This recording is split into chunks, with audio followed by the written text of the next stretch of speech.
আজ আমি রান্না করছি শুটকি মাছ। আমার খুবই পছন্দের একটি খাবার। আমার মনে হয় বেশিরভাগ বাঙালি শুটকি মাছ খুবই পছন্দ করে। ঝাল ঝাল শুটকির তরকারি দিয়ে ভাত খেতে বসলে মনে হয় 2 মুঠো ভাত সবাই বেশিই খেয়ে ফেলে। আমি এখানে তেলের মধ্যে পেঁয়াজ কাঁচামরিচ দিয়ে একটু ভেজে নিচ্ছি। দিয়ে দিলাম আদা বাটা, রসুন বাটা, দিয়ে পেঁয়াজ মরিচের সঙ্গে আরেকটু ভেজে নিচ্ছি। এবার দিয়ে দিচ্ছি গুঁড়া মশলা, হলুদ, মরিচ, ধনিয়া এবং জিরার গুঁড়া দিয়ে অল্প পানি দিয়ে মশলাটাকে প্রথমে আমি একটু কষিয়ে নিব। ভিডিওটা দেখে কেউ কেউ হয়তো বলবেন কি রান্না করছে একটু শুটকি মাছ, সেটা আবার ভিডিও করার কি আছে। আমি কিন্তু সবার উদ্দেশ্যে বলছি না কথাটা, কেউ কেউ বলতে পারেন, কারণ এরকম কথা কেউ কেউ বলেছে আমাকে, এই জন্য আমি কথাটা বললাম।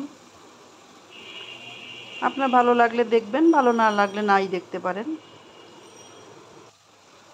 আমি আজ রান্না করছি লোট্টে মাছের শুটকি। শুটকিটাকে আমি কেটে বেছে গরম পানি দিয়ে ধুয়ে নিয়েছি। মাছটাকে আমি এখন ভালোভাবে মশলার সঙ্গে কষিয়ে নিচ্ছি। অল্প একটু পানি দিয়ে ভালো করে মশলার সঙ্গে কষিয়ে নিব।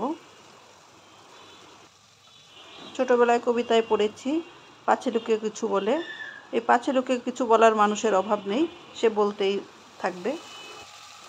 এইসব কথায় কান দিতে নেই। কান দিলে আপনার নিজের শান্তি নষ্ট হবে, ঘুম নষ্ট হবে, মাথা নষ্ট হবে। এবার দিয়ে দিচ্ছি পরিমাণ মতো লবণ, দিয়ে নেড়ে চেড়ে নিচ্ছি।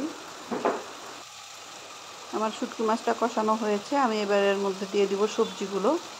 আমি এখানে কাঁঠালের বিচি, ডাঁটা আর আলু দিয়ে রান্না করছি আজকের শুটকি মাছ। এই কাঁঠালের বিচি দিয়ে শুটকি মাছ খেতে আমার এত মন চাচ্ছিল যে আমি এই কাঁঠালের বিচি দিয়ে শুটকি মাছ খাওয়ার জন্য 200 টাকা দিয়ে কাঁঠাল কিনে নিয়ে এসেছিলাম। উদ্দেশ্য কিন্তু কাঁঠাল খাওয়া না, কাঁঠালের বীজ দিয়ে শুটকি মাছ খাওয়া। যাই হোক, আমি তরকারিটাকে একটু নেড়ে দিচ্ছি। এবার ঢাকনা দিয়ে দিয়ে একটু কষিয়ে নিব নেড়ে চেড়ে।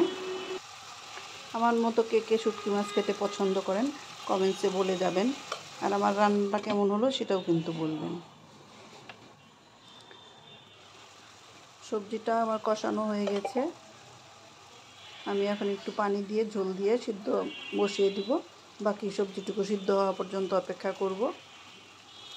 গা মাখা ঝোল হলে আমি নামিয়ে নিব। এবার একটু পানি দিয়ে দিচ্ছি। আর অল্প কিছুক্ষণ অপেক্ষা করলেই আমার ফাইনালি তরকারিটাকে আপনাদেরকে দেখাবো যে আমার শুটকি মাছের তরকারিটা কেমন হয়েছিল। ফাইনাল লুক এটা। আমি কিন্তু ভয়েসটা পরে দিয়েছি। আমার কিন্তু শুটকি মাছটা খেয়েছিলাম, খুবই ভালো হয়েছিল। আপনারাও বাসায় এইভাবে ট্রাই করবেন, আশা করি আপনাদেরও ভালো লাগবে। সবাই ভালো থাকবেন। আল্লাহ হাফেজ। ধন্যবাদ সবাইকে।